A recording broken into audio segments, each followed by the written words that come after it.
আসসালামু আলাইকুম। Story by তাসরুস চ্যানেলে শুরু করছি প্রণয়ের অমল কাব্য। লিখেছেন DRM সোহাগ। এখন শুনবেন গল্পটির চতুর্থ পর্ব। ইরফান গাড়ির দরজা খুলে ড্রাইভিং সিটে বসে, সিটে মাথা এলিয়ে ডান হাতের কোনোই জানালার উপর রেখে মুষ্টিবদ্ধ হাত কপালে ঠেকিয়ে চোখ বুজে রাখে। কিছুক্ষণ পর চোখ খুলে সামনের আয়নায় চোখ পড়লে মায়রার ললিত ডান গাল ভেসে ওঠে দর্পণে। ইরফান ভ্রুকুচকে তাকায়। মায়রা ইয়ানার কাঁধের উপর মাথা ঠেকিয়ে চোখ বুজে আছে। ইয়ানার বাম পাশে বসায় মায়রা তার মাথার বাম পাশ ইয়ানার ডান কাঁধে ঠেকিয়ে রেখেছে, যার ফলে গাড়ির হলদিটে আলোয় মায়রার ললিত ফুলা ডান গাল স্পষ্ট দৃশ্যমান হয়ে আছে, কিছুটা রক্তে ছিটেফোঁটা ফুলা গাল জুড়ে। ইরফান কিছুক্ষণ আয়নায় ফুটে ওঠা মলিন মুখের মায়রার পানে চেয়ে থাকল, এরপর চোখ সরিয়ে নেয়। ডান হাতে গাড়ির স্টিয়ারিংয়ে একটা থাপ্পড় মারে। মায়রা ঘুমের মধ্যেই কেঁপে ওঠে, তবে চোখ মেলে তাকায় না, ঘুমিয়েছে বোধ হয়। সে সময় সূর্য গাড়িতে ইরফানের পাশে উঠে বসে, ভ্রুকুচকে বলে, আবার কি হলো তোর? ইয়ানা আর চোখে ভাইয়ের দিকে তাকায়। ইরফান সামনে তাকিয়ে গাড়ি স্টার্ট দেয়। পিছন দিকে নিয়ে হঠাৎ করে স্পিড বাড়ালে মায়রা ঝাঁকি দিয়ে ওঠে। একটু চোখ লেগেছিল, এত জোরে ধাক্কা পেয়ে পিটপিট করে চোখ মেলে তাকায়।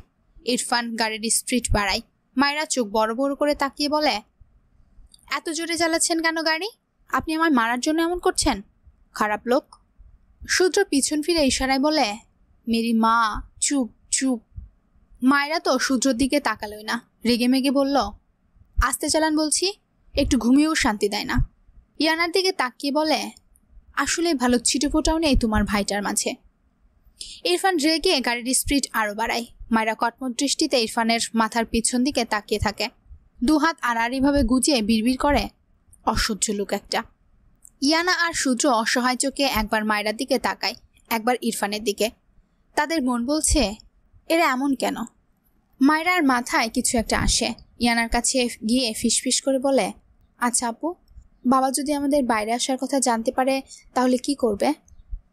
ইয়ানা মায়রার দিকে তাকিয়ে বলে, অনেক বকবে।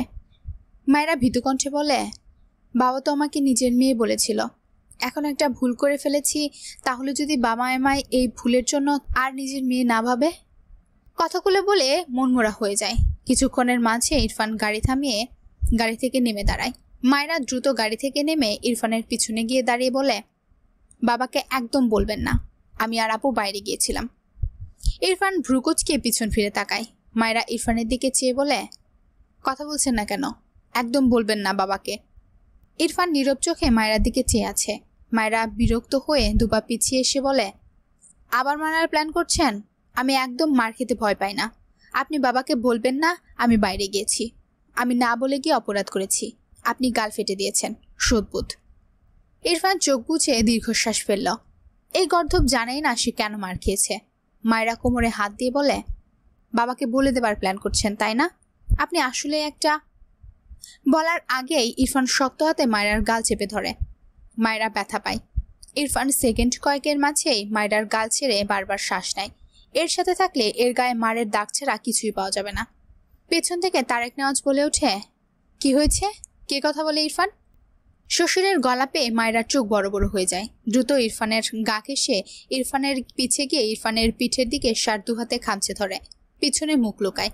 তার মনে ভয়, তার শ্বশুরের মতে রাতে বাইরে যাওয়া ভুল, সে তো ভুল করেছে, তাও আবার ইয়ানাকে নিয়ে।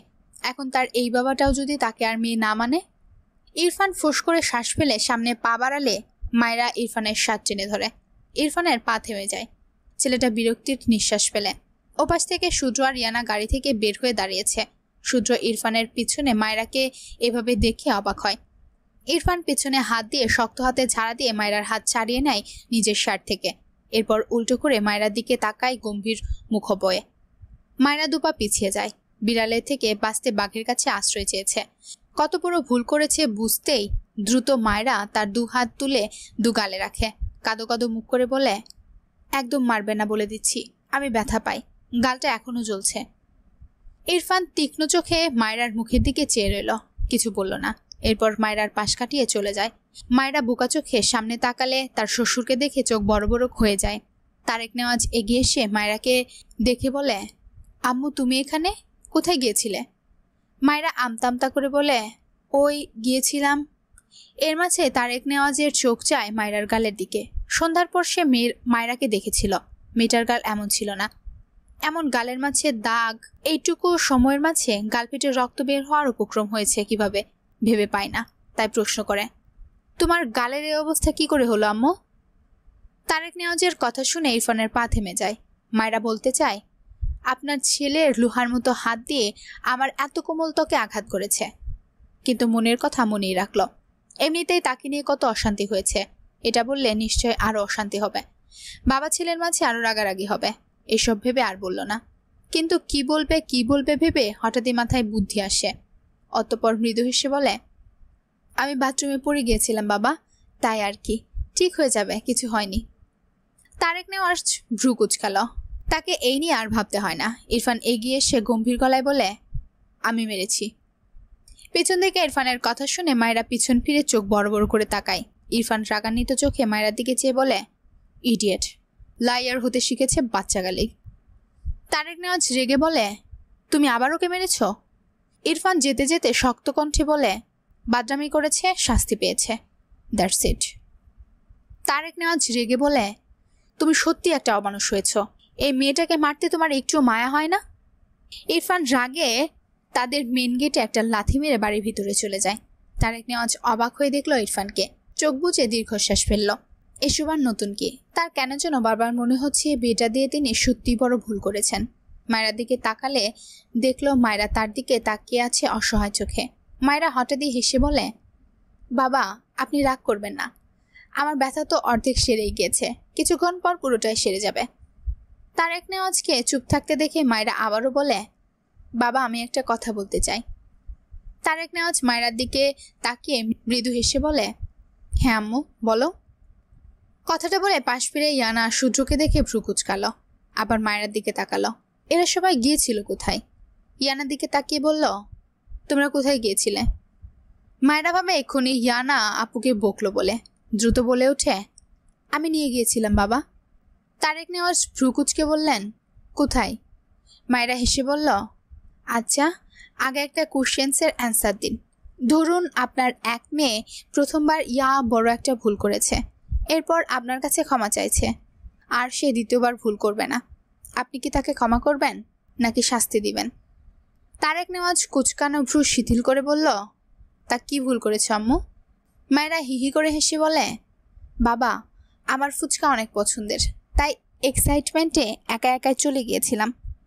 মাথা নিচু করে অনুতাপ্তের সুরে বলে, সরি। তারেক নেওয়াজ মায়েরার মাথায় হাত বুলিয়ে গম্ভীর গলায় বলে, ফার্স্ট টাইম, তাই ক্ষমা করলাম, সেকেন্ড টাইম কঠিন পানিশমেন্ট হবে কিন্তু। মায়েরা মন খারাপ করে বলল, আপনার মেয়ে হওয়ার থেকে কাটুকুটি করবেন না তো? তারেক নেওয়াজ অদ্ভুত চোখে তাকালো মায়েরার দিকে। মেয়েটার মুখে কত মায়া।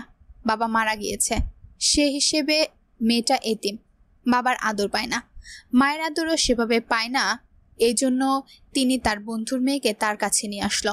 কিন্তু তার ছেলে যে মেয়েটার সাথে অমায়িক আচরণ করছে, এতে তিনি ভিতরে ভিতরে শেষ হয়ে যাচ্ছেন। তার বন্ধুকে দেওয়া কথা যে তিনি রাখতে পারছেন না, ভালো রাখতে পারছেন না মেয়েটাকে। মায়েরা হেসে বলল, আপনি খুবই ভালো বাবা, আপনি আমায় আপনার মেয়ে থেকে কাটবেন না জানি, আমি মানুষ চিনতে একদম ভুল করি না, ঠিক বললাম তো? তারেক নেওয়াজ মায়েরার কথা হেসে ফেলল। ইয়ানা এগিয়ে আসলে তারেক নেওয়াজ তার দুই মেয়ের হাত আগলে নিয়ে বাড়ির ভেতরে যান। সূর্য দীর্ঘশ্বাস ফেলে ইরফানের গাড়ি পার্ক করে ভেতরে যায়। মায়েরা সকাল সকাল উঠে নামাজ পড়ে নেয়। আজ ইয়ানা তার সাথে আছে। নামাজ শেষে জানলার দিকে নজর দিলে দেখলো ভোরের আলো ফুটতে শুরু করেছে। মায়েরা ইয়ানাকে ডাকতে লাগলো। নামাজের আগেও অনেকবার ডেকেছে, উঠাতে পারেনি, এখনো ডাকছে। মেয়েটা উল্টো পাল্টে শুধু ঘুমিয়ে যাচ্ছে। মায়েরা মিটমিটি হেসে দুষ্টু বুদ্ধি আটল। তার ব্যাগে একটা রাবারের সাপ আছে, এটা দিয়ে তার ছোট ভাইকে ভয় দেখাতো মাঝে মাঝে। এগিয়ে গিয়ে ব্যাগ থেকে বের করে আনে। এরপর ইয়ানার গলার সাথে সাপটাকে রেখে দেয়। মুখ চেপে ফিসফিস করে একটু হেসে নেয়। এরপর ইয়ানার দিকে ঝুঁকে বলে, আপু আপু ওঠো, সাপ, তোমার গায়ে সাপ। ইয়ানা আবারও এপাশ ফিরে ওপাশ হয়। ঘুম হালকা হওয়ায় মায়েরার সাপ সাপ কথাটা কানে পৌঁছায়। পিটপিট করে চোখ খুলে সামনে তাকায়। ঝাপসা দেখে আবারও চোখ বুঝতে চোখ নামালে তার হাতের উপর সাপের মতো কিছু একটা দেখে লাফ দিয়ে উঠে সাপটা ছুঁড়ে ফেলে সর্বশক্তি দিয়ে চিৎকার দেয়, সাপ বলে। মায়েরা নিজেও ভয় পেয়ে ইয়ানার সাথে চিৎকার দেয়। মূলত ইয়ানার এক্সপ্রেশন দেখে মায়েরার মনে হয়েছে সত্যি সত্যি সাপ বেরিয়েছে। মায়েরা দৌড়ে গিয়ে রাবারের সাপ কুড়িয়ে ইয়ানার সামনে ধরে বলতে চায় এটা রাবারের। ইয়ানা তার সামনে আবারও সাপ দেখে প্রায় কেঁদে দিয়ে আম্মু বলে ডেকে ওঠে। ওদিকে তারেক নেওয়াজ আর রুমা নেওয়াজ ঘরের দরজায় ধাক্কাচ্ছে। মায়েরা ঢুক গিলে নেয়। এখন কি হবে? তীব্র ধাক্কানোর আওয়াজে মায়েরা গিয়ে দরজা খুলে দেয়। তারেক নেওয়াজ আর রুমা নেওয়াজ ভিতরে গিয়ে ইয়ানা ভীতু হয়ে চোখে পানি দেখে বাবা মা দুজনে চিন্তিত হয়ে যায়। রুমা নেওয়াজ ইয়ানার পাশে বসে মেয়েকে আগলে নিয়ে মায়েরার দিকে চেয়ে বলে, এই মেয়ে, কি করেছো আমার মেয়ের সাথে? মায়েরা আমতামতা করে হাতের সাপটা বের করে বলে, আসলে আমি খেলনা সাপ বের করেছিলাম, এটা দেখে আপু ভয় পেয়েছে। রুমা নেওয়াজ ইয়ানাকে জড়িয়ে ধরে রেগে বলল, কালকে মার খেয়েও হয়নি তাই না? বেয়াদব মেয়ে, ঘুমের ঘরে এভাবে দেখে কত মানুষের হার্ট অ্যাটাক হয় জানো? মায়েরা মাথা নিচু করে নিল, মিনমিন করে বলল, সরি, আমি বুঝতে পারিনি। ইয়ানা তার মাকে জড়িয়ে ধরেছে। হঠাৎ এভাবে দেখে ভীষণ ভয় পেয়েছে মেয়েটা। এখনও শরীর মৃদু কাঁপছে। রুমা নেওয়াজ নামাজ পড়ে দোয়া পড়ছিলেন, তখনই মেয়ের এমন চিৎকার শুনে ছুটে এসেছেন। এদিকে তারেক নেওয়াজ মসজিদ থেকে ফিরছিলেন নামাজ শেষে, তখন মেয়ের এমন চিৎকার শুনতে পায়। ইয়ানার মা ইয়ানার গায়ে হাত বুলিয়ে আদুরের সুরে বলে, ভয় পেও না আম্মু, ওটা কিছু না, খেলনা জিনিস ওটা। ইয়ানা কিছু বলল না, মাকে জড়িয়ে ধরে রাখল। রুমা নেওয়াজ মেয়েকে নিয়ে বিছানা থেকে নেমে দাঁড়ালেন। মায়েরা এগিয়ে এসে হাতের সাপ এগিয়ে দিয়ে বলে, আপু দেখো, এটা খেলনা, ভয় পেও না। ইয়ানা আবারও হঠাৎ দেখে ঝাঁকি দিয়ে ওঠে। রুমা নেওয়াজ ধমকে উঠে মায়েরাকে। মায়েরা মলিন মুখে একবার রুমা নেওয়াজের দিকে তাকায়, এরপর আবারও ইয়ানার দিকে তাকিয়ে বলে, সরি আমি আপু, আসলে নামাজের সময় চলে যাচ্ছিল, তাই তোমাকে উঠাতে চাইছিলাম, তাই এভাবে ডেকেছি, সরি আপু, আর কখনো এমন করব না। ইয়ানা হ্যাঁ না কিছুই বলল না। রুমা নেওয়াজ ইয়ানাকে নিয়ে বেরিয়ে যায়। মায়েরার চোখের পানি টলমল করে ওঠে। তারেক নেওয়াজ এগিয়ে এসে মায়েরার মাথায় হাত দিয়ে বলে, আর কখনো এমন করো না, এভাবে অনেক বড় ক্ষতি হতে পারে, বুঝেছ? মায়েরা নিজেকে সামলে ফট করে মাথা তুলে হেসে বললে, জি বাবা। হাতে রাবারের সাপ দেখিয়ে বলে, এটা আজকে ফেলে দেব, হবে না? তারেক নেওয়াজ গম্ভীর গলায় বলল, আচ্ছা। এই বলে ঘর থেকে বেরিয়ে যায়। মায়েরার ভীষণ খারাপ লাগলো। সবাই কি তার উপর অনেক রেগে গিয়েছে? ইয়ানা আপুও কথা বলল না, বাবাও হাসল না। এগিয়ে গিয়ে ঘরের দরজা ভিড়িয়ে দিল। রুমা নেওয়াজ ইয়ানাকে জড়িয়ে ধরেছিল, সে দৃশ্য চোখের সামনে ভাসল। এমন দৃশ্য তার মায়ের সাথে কত বছর আগে ফুটেছিল কে জানে। চোখ থেকে পানি গড়িয়ে পড়ে, কিন্তু এটাকে সে বেশিক্ষণ লালন করে না। দ্রুত দুই হাতে চোখ মুছিয়ে নিচে নিচে হেসে ফেলল। রাবারের সাপ নিয়ে বেলকনিতে দাঁড়িয়ে যায়। ভোরের এই হাওয়া মায়েরার ভীষণ ভালো লাগে। ইয়ানা স্বাভাবিক হলে নামাজ পড়ে মায়েরার ঘরে আসে। মায়েরা বেলকনিতে দাঁড়িয়েছিল। ইয়ানা পিছন থেকে ভাও বলে ওঠে। মায়েরা লাফ দিয়ে ওঠে, বুকে থুথু দিয়ে পিছন ফিরে ইয়ানাকে দেখে দ্রুত ইয়ানাকে জড়িয়ে ধরে বলে, আপু আমি সরি, প্লিজ প্লিজ, আমি আর এমন করব না। ইয়ানা হেসে মায়েরার পিঠে হাত বুলিয়ে বলল, পাগলি মায়েরা। মায়েরা মুখ ফুলিয়ে বলে, আমি পাগলি না। ফিসফিস করে বলে, তোমার ভাই পাগল।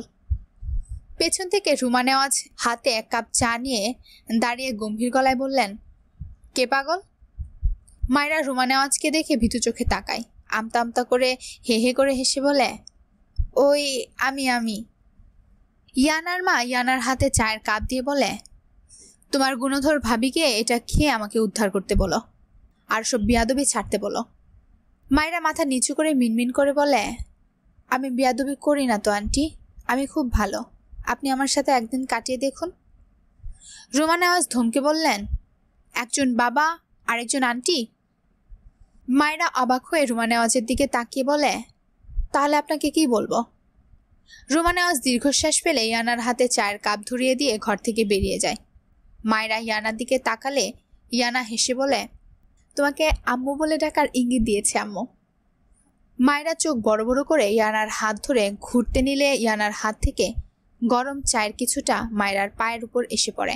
মায়েরা উফ শব্দ করে ওঠে। ইয়ানা দ্রুত চায়ের কাপ রেখে বলল, হায় হায়, কোথায় লাগলো? ইয়ানা মেঝেতে বসে হাত দিয়ে পায়ের উপর থেকে এক হাত বুলিয়ে হেসে বলে, ওই একটু, কিছু হয়নি, তুমি চা খাও। ইয়ানা হেসে বলল, এই চা তো আম্মু তোমাকে দিয়ে গেল, আমি চা খাবো না, আমি এখন ঘুমাবো। তুমি যে সকালে ঘুমাও না, তাই আম্মু বাবার সাথে তোমার জন্য চা করেছে। মায়েরা অবাক হয়ে তাকালো ইয়ানার দিকে, মুখ ফসকে বলে ফেলল, তার মানে তোমার আম্মু, আমার শাশুড়ি উপরে উপরে দজ্জাল শাশুড়ি, ভেতরে ভেতরে ভালো শাশুড়ি, তাই না? ইয়ানা মায়েরার কথায় হেসে ফেলল। বসা থেকে দাঁড়িয়ে ঘরে গিয়ে বিছানায় শুয়ে বলল, আমি ঘুমাচ্ছি মায়েরা, আমার সকালে ওঠার অভ্যেস নেই, বাই। মায়েরা হেসে বলে, আচ্ছা আপু ঘুমাও, আর ডিস্টার্ব করবো না, পাক্কা। এরপর চায়ের কাপ নিয়ে ফটাফট চা সাবার করলো, বিড়বিড় করলো, শাশুড়ি মায়ের মুখ থেকে নিম পাতা ঝরলেও হাত থেকে তো বহুত মধু ঝরে। পা জ্বলছে হালকা, দ্রুত ওয়াশরুমে গিয়ে ট্যাবের নিচে পা দিয়ে রাখলো কিছুক্ষণ, জ্বলনি কিছুটা কমেছে। এরপর ওয়াশরুম থেকে বেরিয়ে ইয়ানাকে দেখলো সে ঘুম। মায়েরা ইয়ানাকে আর ডিস্টার্ব করলো না, ঘরের দরজা চেপে ঘর থেকে বেরিয়ে যায়। এদিক ওদিক তাকালো, পুরো বাড়ি নিস্তব্ধ, সবাই হয়তো আবারও ঘুমিয়েছে। মায়েরা এদিক ওদিক হাঁটলো, এরপর ধীরে ধীরে মেন গেট খুলে বাইরে যায়। বাড়ির সামনে অনেকটা জায়গা জুড়ে ফাঁকা রাস্তার মতো, তবে এই জায়গাটা ইরফানদের একদম মেন গেটের ভেতরে। ডান পাশে বেশ বড়সড় বাগান, বাম পাশেও অনেকগুলো গাছ লাগানো। মায়েরা আশেপাশে তাকালো, কেউ কোথাও নেই। মেয়েটা খালি পায়ে দৌড় লাগায় বাগানের ভেতর, অনেকটা জায়গা জুড়ে ফাঁকা। মায়েরা খালি পায়ে মাটির উপর হেঁটে ঘুরে ঘুরে দেখল। হঠাৎ তার মাথায় আসে দড়ি খেলার কথা। গ্রামে প্রচুর খেলেছে, এখন খেলার ভীষণ ইচ্ছে জাগলো, কিন্তু খেলার দড়ি এখানে নেই, তার বাড়িতে রেখে এসেছে। কিছু একটা ভেবে বাড়ির ভেতর দৌড় লাগালো। ছাদের উদ্দেশ্যে দ্রুত পায়ে সিঁড়ি বেয়ে উঠতে থাকে। ছাদে পৌঁছে হাঁটুতে ভর করে ঘন ঘন নিঃশ্বাস ফেলল, নিজেকে শান্ত করে আশেপাশে তাকিয়ে কিছু খুঁজল। এরপর এগিয়ে গিয়ে কাপড় মেলার একটা মোটা দড়ি বেশ কুশত করে খুলে ফেলে। তারের মতো মোটা দড়ি, এটা দিয়ে খেলতে অসুবিধা হবে না, নিজের ইচ্ছে পূরণ করতে পারবে ভেবে মুখে হাসি ফুটল। এরপর আবারও দৌড় লাগায় বাগানের উদ্দেশ্যে। মায়েরা বাগানে এসে আশেপাশে আরেকবার তাকালো, না কেউ নেই। গায়ের ওড়না খুলে পাশের ঘাসের উপর গুটিসুটি করে রাখলো, কোমরের নিচ পর্যন্ত চুলগুলো শক্ত করে খোপা করে নিল। এরপর দু হাতে দড়ি পেঁচিয়ে লাফিয়ে লাফিয়ে খেলা শুরু করে আর খিলখিলিয়ে হাসে। বাগানের ডান পাশে দুতলায় ইরফানের ঘর, সাথে বেলকনি। ইরফান হাতে ব্ল্যাক কফি নিয়ে এসে দাঁড়ায় বেলকনিতে, গায়ে ব্ল্যাক টি শার্ট জড়ানো, পরনে ব্ল্যাক প্যান্ট। ডান হাতে কফির মগ নিয়ে তাতে চুমুক দেয়, বাম হাত পকেটে রেখে ক্ষীণ চোখে তাকায় তার বেলকনি বরাবর নিচের দিকে। মায়েরা লাফিয়ে লাফিয়ে খেলার মাঝে খোপা খুলে গিয়েছে, কোমরের নিচ পর্যন্ত কালো কিচকিচ ঘন চুলগুলো ছড়িয়ে। মেয়েটা তবুও খেলছে লাফিয়ে লাফিয়ে, বারবার লাফানোর ফলে চুলগুলো এলোমেলো হয়ে দুলতে থাকে। সকালে স্নিগ্ধ হাওয়া নিজের গায়ে মাখাতে ব্যস্ত মায়েরা, সাথে ব্যস্ত খেলতে। ইরফান গম্ভীর মুখ বয়ে মায়েরার পিঠ ছড়িয়ে যাওয়া কেশের পানে চেয়ে কফির মগে চুমুক দিতে ব্যস্ত, তার হাবভাব কিছু বোঝা যায় না। মায়েরা হাঁপিয়ে গিয়ে খেলা থামিয়ে দাঁড়িয়ে যায়, ঘেমে গিয়েছে। হাতের দড়ি ফেলে উল্টো ঘুরে দাঁড়ায়। ইরফান মায়েরার দিকে চেয়েছিল, মায়েরার শরীরে ওড়না না থাকায় ইরফান দ্রুত চোখ ফিরিয়ে বিড়বিড় করে, স্টুপিড বাদর। এরপর তার ঘরে চলে যায়। মায়েরা হাঁপিয়ে গিয়ে মাটিতে বসে জিরিয়ে নেয়, চুলগুলো আবারও হাত খোপা করে নেয়। মাটি থেকে ওড়না তুলে গায়ে জড়িয়ে বাসার ভিতরে যায়। পায়ে মাটি, তাই পা গুটিয়ে গুটিয়ে এসেছে যেন মেঝে অপরিষ্কার না হয়। এরপর তার ঘরে কিছুক্ষণ বসে একবার ভাবলো ইয়ানাকে ডাকবে, আবার ভাবলো থাক, মেয়েটাকে ভয় পাইয়ে ঘুম ভাঙিয়েছিল, এখন ঘুমাক, বিকেলে না হয় খেলা দেখিয়ে দিবে ইয়ানাকে। এরপর টেবিলের উপরে থাকা জগ থেকে 2 গ্লাস পানি খেয়ে আবারও ঘর থেকে বেরিয়ে বাগানে যায়। আগের মতো কাউকে না দেখে গায়ের ওড়না পাশে রেখে দড়ি খেলতে লাগলো। মায়েরা যখন ঘরে গিয়ে বসেছিল তখন ইরফান নিচে নেমে আসে। বাগানে বিভিন্ন গাছ আছে, ফুল ফল আরো বিভিন্ন ধরনের। ইরফান প্রায়ই গাছ ছেটে দেয়, আজও সেজন্য এসেছিল। কাজ শেষে হাতের কাঁচি রেখে এগিয়ে আসলে দেখতে পায় তার সামনে মায়েরা আবারও দড়ি খেলছে। ইরফান গম্ভীর মুখে তাকিয়ে রইল কিছুক্ষণ, এরপর মায়েরার পাশ দিয়ে চলে যেতে নিলে মায়েরা হঠাৎই খেলা থামিয়ে উল্টো ঘুরলে ইরফানের বুকের সাথে ধাক্কা খেয়ে ঠাস করে পড়ে যায় পেছনের দিকে, সাথে সাথে ছোটখাটো একটা চিৎকার দেয়। ইরফান ভ্রুকুচকে মায়েরার দিকে চেয়ে আছে। মায়েরার হাতে কোমরে পায়ে কোথাও ব্যথা পাওয়া বাদ নেই বোধ হয়। মায়েরা চোখ মুখ কুচকে সামনে তাকালে দেখল উজ্জ্বল ফর্সা লোমযুক্ত দুটো পা, প্যান্ট হাঁটুর নিচ পর্যন্ত গুটানো, মায়েরা অদ্ভুতভাবে তাকায় পা দুটোর দিকে, কিন্তু কিছু মনে পড়তেই ফট করে মাথা তুলে তাকায়। ইরফান তীক্ষ্ণ চোখে মায়েরার দিকে চেয়ে আছে। মায়েরা চোখ বড় বড় করে সামনে পড়ে থাকা ওড়নার দিকে তাকায়, একবার নিজের দিকে তাকায়, দ্রুত হাঁটু ভাঁজ করে নেয়। ইরফানের দিকে তাকালে দেখলো ইরফান এখনো তার দিকে চেয়ে আছে। সাথে সাথে চোখ নামিয়ে নেয়। মেয়েটা লজ্জা পেয়েছে বেশ, মুখে খই ফুটা। মায়েরা কেমন যেন কথা খুঁজে পায় না। তার ওড়নার দিকে তাকালে দেখলো ইরফানের পায়ের কাছে পড়ে আছে। মায়েরা আবারও চোখ তুলে আমতা আমতা করে বলে, আমার ওড়নাটা একটু দিবেন? ইরফান হ্যাঁ না কিছুই বলে না। মায়েরা ভেবে পায় না সে কি করবে। ইরফান মায়েরার দিকে চেয়েই ডান পায়ের সাহায্যে মায়েরার ওড়না তুলে দু হাতে গুটি গুটি করে মায়েরার মুখের উপর ছুঁড়ে মারে। মায়েরা হাত দিয়ে মুখের উপর থেকে ওড়না সরিয়ে রেগে বলে, ভালো করে দিতে পারেন না? ইরফানের দৃষ্টি দেখে চুপসে যায়, চোখ নামিয়ে বিড়বিড় করে, মানুষটাই তো ভালো না, কাজ ভালো হবে কি করে? বলতে বলতে ওড়না নিয়ে মাথা সহ নিজেকে ঢেকে নিল। ইরফান পাশ কাটিয়ে যেতে নেয়। মায়েরা তখনই বসা থেকে কোনো রকম উঠে দাঁড়ালে ব্যালেন্স হারিয়ে ঠাস করে ইরফানের বুকে ঢলে পড়ে। পড়ে যাওয়ার ভয়ে ইরফানের বুকের কাছের শার্ট শক্ত করে আঁকড়ে ধরে। ইরফান রেগে তাকায় মায়েরার দিকে। মায়েরা কাঁদো কাঁদো মুখ করে ইরফানের দিকে তাকিয়ে বলে, বিশ্বাস করুন আমি ইচ্ছে করে পড়িনি, আমার পায়ে কি যেন হয়েছে, দাঁড়াতে পারছি না। ইরফান মায়েরার কথা কানে নিল না, ডান হাতে মায়েরাকে ধাক্কা দিল। মায়েরা ঠাস করে আবারও পড়ে যায়। পড়ে গিয়ে ও মাগো বলে ওঠে। ইরফান তীক্ষ্ণ চোখে একবার মায়েরার দিকে চেয়ে পাশ কাটিয়ে যেতে নিলে তার পাশ দিয়ে জাহিদ মায়েরার দিকে এগিয়ে গিয়ে বলে, আরে মায়েরা, কি হয়েছে তোমার? মায়েরা পিটপিট করে চোখ তুলে তাকায়। কোমর আর পায়ে বেশি ব্যথা পেয়েছে, ডান পা তো মাটিতে রাখতেই পারছে না। মায়েরা কাঁদো কাঁদো মুখ করে বলে, ভাইয়া আমার পা ভেঙে গিয়েছে। জাহিদ চোখ বড় বড় করে বলে, কি বলো, দেখি দেখি। মায়েরা নিজেকে গুটিয়ে বলে, না না, আপনাকে লাগবে না, কাউকে একটু ডেকে দিন না ভাইয়া। জাহিদ হেসে বলে, ওহো মায়েরা, তুমি এত সংকোচ করছো কেন? আমি তোমায় নিয়ে যাচ্ছি, নো টেনশন। কথাটা বলে নিচু হয়ে মায়েরাকে ধরার জন্য হাত বাড়ালে তার আগে ইরফান মায়েরার পিছন থেকে টান মেরে মায়েরাকে নিজের কোলে তুলে নেয়। জাহিদ হাঁ করে তাকায়, ব্যাপারটা কি হলো? মাথা উঁচু করে দেখল ইরফান মায়েরাকে তুলে নিয়ে চলে যাচ্ছে। মায়েরা হতভম্ব হয়ে ইরফানের দিকে চেয়ে আছে। ব্যাপারটা কি হলো? নিজেই তো একটু আগে তাকে ফেলে দিল। রাগে ইরফানের বুকে ঠেলে বলে, ছাড়ুন আমায়, কোথায় ফেলতে যাচ্ছেন, ছাড়ুন বলছি। ইরফান শক্ত চোখে একবার তাকায় মায়েরার দিকে। মায়েরাও রেগে বলে, একদম আপনাকে ভয় পাই না, অসভ্য লোক, মেয়েদেরকে ছোঁয়ার বাহানায় থাকে, ছাড়ুন বলছি। ইরফান পায়ের গতি বাড়ায়। ডাইনিংয়ে এখনো কেউ নেই। মায়েরা তার ঘরের দরজার দিকে তাকালে দেখলো সে ঘর পাশ করে যাচ্ছে। মায়েরা চোখ বড় বড় করে তাকায়। ইরফান দোতলায় উঠতে থাকে। মায়েরা ভয় পায়।